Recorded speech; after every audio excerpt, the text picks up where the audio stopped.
13h30 sur les ondes de Radio Tunis, Chaîne Inter, le journal présenté aujourd'hui par Mohamed Ali Cheib.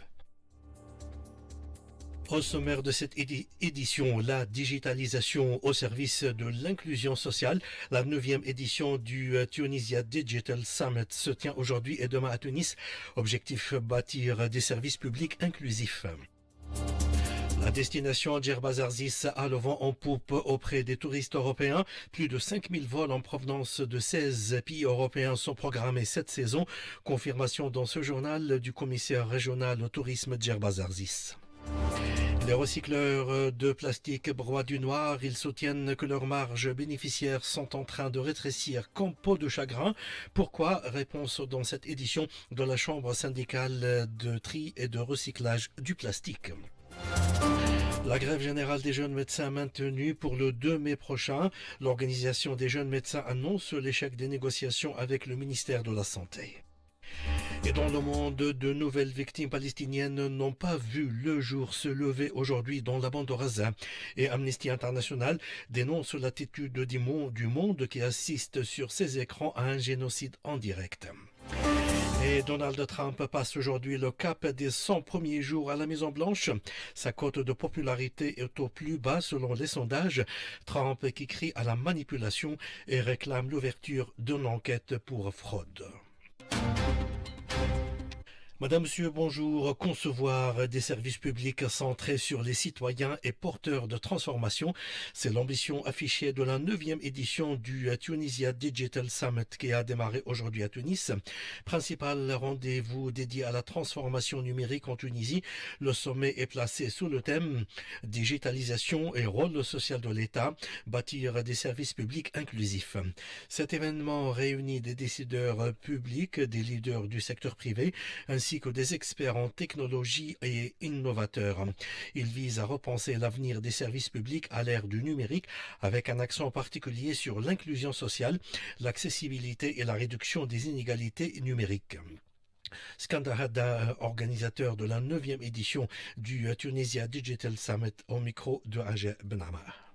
Nous avons essayé de rassembler à peu près 2000 participants autour de panels qui sont animés par 80 speakers et intervenants sur des sujets en relation avec la santé, l'accès aux soins, tout ce qui est inclusion sociale, l'environnement, la décarbonation, les petits agriculteurs, mais également l'éducation et l'enseignement supérieur. Nous allons également parler des sujets comment le digital il peut aider à résoudre des problèmes d'ordre social. Nous avons également organisé 18 workshops qui sont animés par des experts nationaux et internationaux. 80 exposants offrent leurs services, leurs solutions, leurs produits innovants. Également, il y a beaucoup de réunions B2B, de networking, ce qui va créer de la valeur ajoutée pour notre pays. Et donc, tout cela va avec les objectifs de l'État, c'est de favoriser des services inclusifs. Donc, il faut que la technologie n'exclue pas les catégories défavorisées. C'est un enjeu très important sur lequel notre gouvernement travaille ces dernières années. Voilà, le Tunisia Digital Summit se poursuit jusqu'à demain à Tunis. La situation hydrique s'est relativement améliorée suite aux récentes pluies, mais elle reste préoccupante. Les dernières données publiées par l'ONAGRI révèlent que le taux de remplissage des barrages s'élève à 38,32% à la date d'hier 28 avril. Le volume total des ressources en eau stockées a ainsi atteint 907 millions et demi de mètres cubes, un niveau qui reflète la persistance du stress hydrique dans plusieurs régions du pays. La saison touristique s'annonce prometteuse cette année, particulièrement pour la destination Djerba Zarsis. Plus de 5000 vols en provenance de 16 pays européens sont programmés à partir de ce mois d'avril. La zone Djerba Zarsis sera également desservie par des vols charters. Elle a déjà accueilli hier un vol charter en provenance de Sarajevo, marquant ainsi l'ouverture officielle du marché bosnien vers la destination touristique Djerba Zarsis. Hichem Mahweshi, commissaire régional au tourisme à Djerba, au micro de Mimoun Tounsi. Ce vol charter opéré depuis la capitale bosnienne sera programmé à raison d'un vol par semaine jusqu'au 20 octobre 2025. Dans le même élan aussi, la destination a accueilli la semaine dernière un groupe de 76 agents de voyage italiens dans le cadre d'un voyage de promotion visant à renforcer la visibilité de la destination Tunisie et Djerba Zerzis en particulier. Cette initiative s'inscrit dans une dynamique de relance alors que 233 vols sont d'ores et déjà programmés entre l'Italie et l'aéroport de Djerba, et ce jusqu'au 30 septembre 2025. Par ailleurs, entre le 1er avril et le 30 septembre 2025, 5728 vols en provenance de 16 pays européens qui constituent essentiellement les marchés traditionnels de la destination Djerba Zerzis sont attendus à l'aéroport de Djerba Zerzis, et ce chiffre illustre la forte demande sur la destination de Djerba Zerzis. Face à cet afflux, nous devrons très bien se préparer. Il y a des préparatifs rigoureux qui sont en cours en coordination étroite entre les différents acteurs publics et privés afin de garantir des conditions optimales d'accueil pour les touristes aussi bien locaux qu'étrangers. Les recycleurs de plastique tirent la sonnette d'alarme. Ils soutiennent que leur marge bénéficiaire ne cesse de s'effondrer face à la concurrence du marché parallèle et l'absence de dialogue avec les autorités concernées.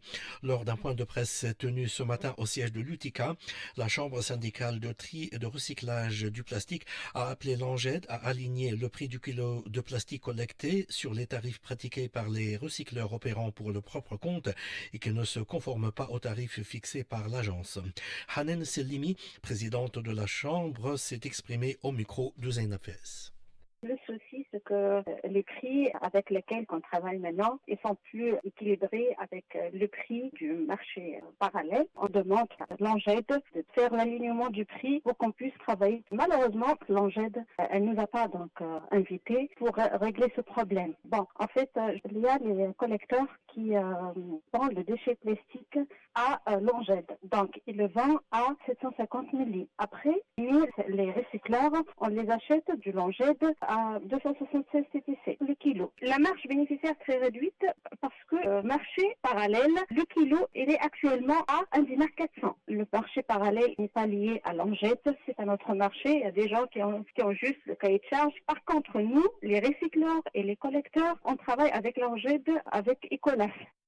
La 21e édition du Salon méditerranéen des productions animales et de l'élevage a démarré aujourd'hui à Yasmin Hammamet.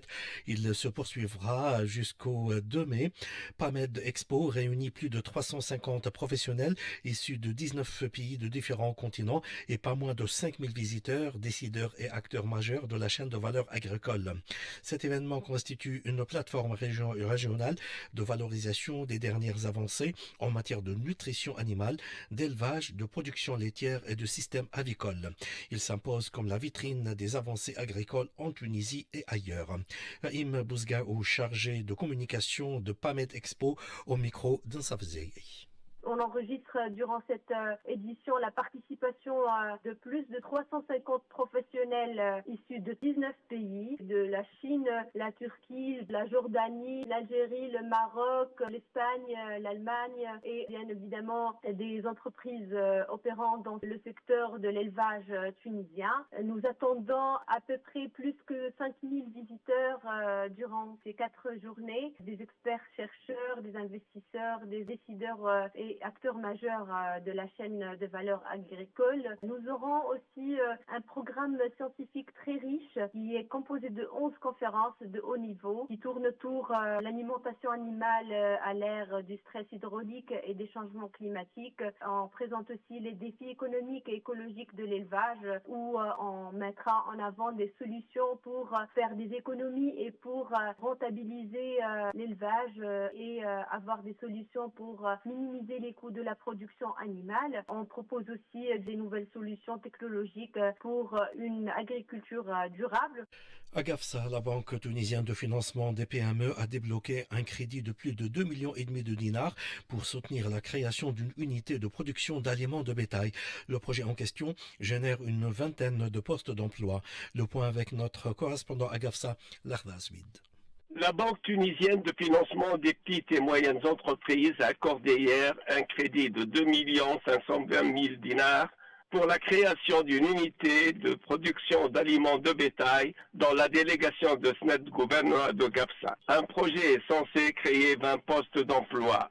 Plusieurs autres projets ont été également soumis à la banque, représenté par son directeur général en déplacement à Gafsa, où il a pris part aux côtés des responsables régionaux à une réunion de travail au cours de laquelle il était question de financer des projets jugés viables et pertinent. Le directeur général de la BFME a également présenté des divers schémas de financement que son établissement propose aux investisseurs pour encourager les jeunes promoteurs et aider au développement durable dans les régions de l'intérieur.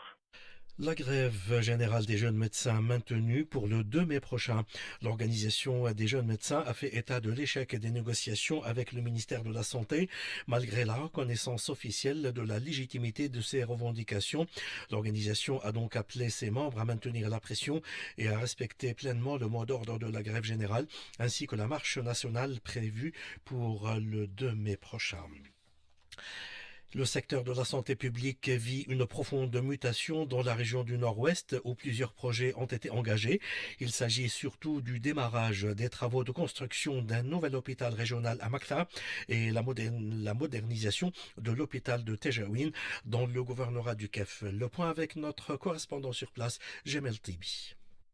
Le projet de création de l'hôpital régional de Makfa dans le gouvernorat de Sélienne est entré en phase de concrétisation avec l'installation du chantier chargé de sa construction pour un projet financé par le Fonds koweïtien. Il intègre, outre les services de consultation externe, un service d'urgence, un pavillon d'obstétrique et de gynécologie, un service de chirurgie générale et une salle d'opération. En parallèle, l'hôpital de Tejelouine dans le gouvernorat du Kef est lui aussi en voie de modernisation et de consolidation avec la création d'une nouvelle spécialité, en l'occurrence celle de la pédiatrie qui vient étoffer la pléiade des services de spécialité disponibles dans cet établissement sanitaire où l'on vient aussi d'engager un projet de construction de 2 salles d'opération et de chirurgie générale pour un coût de 7,5 millions de dinars et dont l'achèvement est prévu en février 2026. En parallèle, le projet de construction de l'hôpital de Rardima dans le gouvernorat de Jandouba qui devrait démarrer incessamment va fournir des prestations de services de spécialité pour les 80 000 habitants de cette région avec 105 lits disponibles pour l'accueil des patients.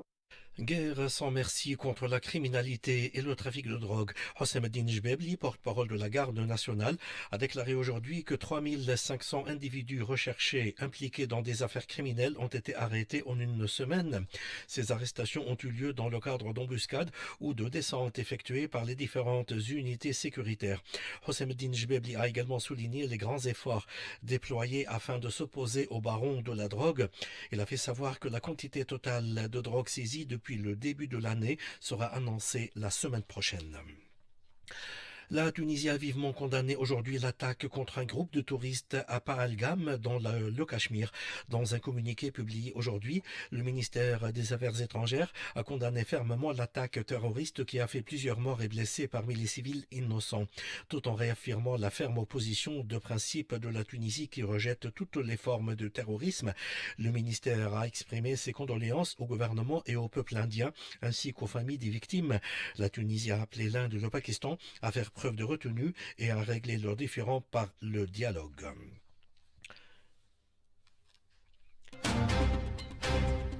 Actualité dans le monde, les Palestiniens ont passé une nouvelle nuit d'horreur dans la bande de Gaza. La défense civile palestinienne a fait état de 4 morts dans la nuit dans une frappe sur des tentes de déplacés dans le sud de l'enclave. Et la défense civile à Gaza a réitéré son appel urgent à l'ONU pour intervenir immédiatement pour ouvrir les points de passage vers l'enclave meurtrie et affamée. Et Amnesty International a réitéré ses accusations de génocide à l'encontre d'Israël. Elle a dénoncé l'attitude du monde qui assiste sur ses écrans à un génocide en direct commis par Israël dans la bande de Gaza.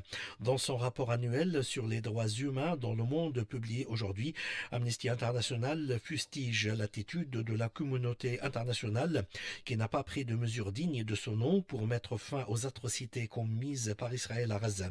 Elle souligne que les grandes puissances, dont les États-Unis États-Unis et de nombreux pays d'Europe de l'Ouest ont soutenu publiquement les actes d'Israël, mettant ainsi à mal la valeur universelle du droit international. Amnesty International souligne que l'année 2024 restera dans les mémoires comme celle d'une occupation militaire israélienne plus éhontée et meurtrière que jamais.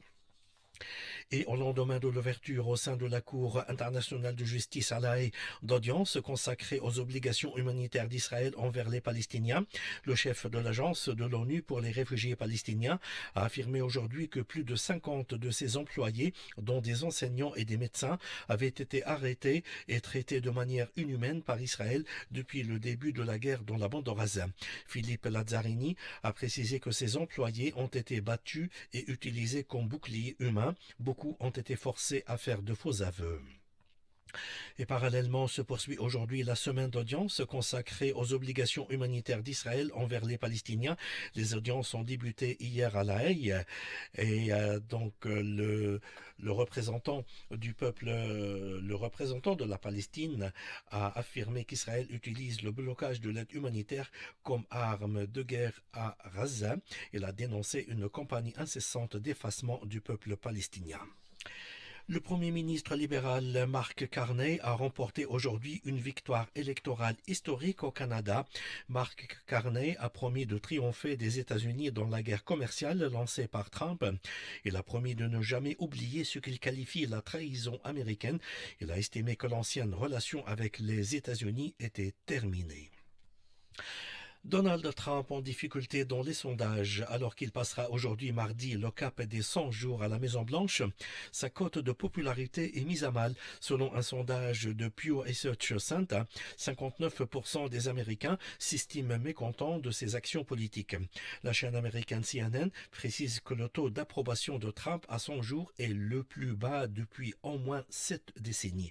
Donald Trump a vite réagi. Il a accusé les médias américains de diffuser de faux sondages visant à saboter sa présidence.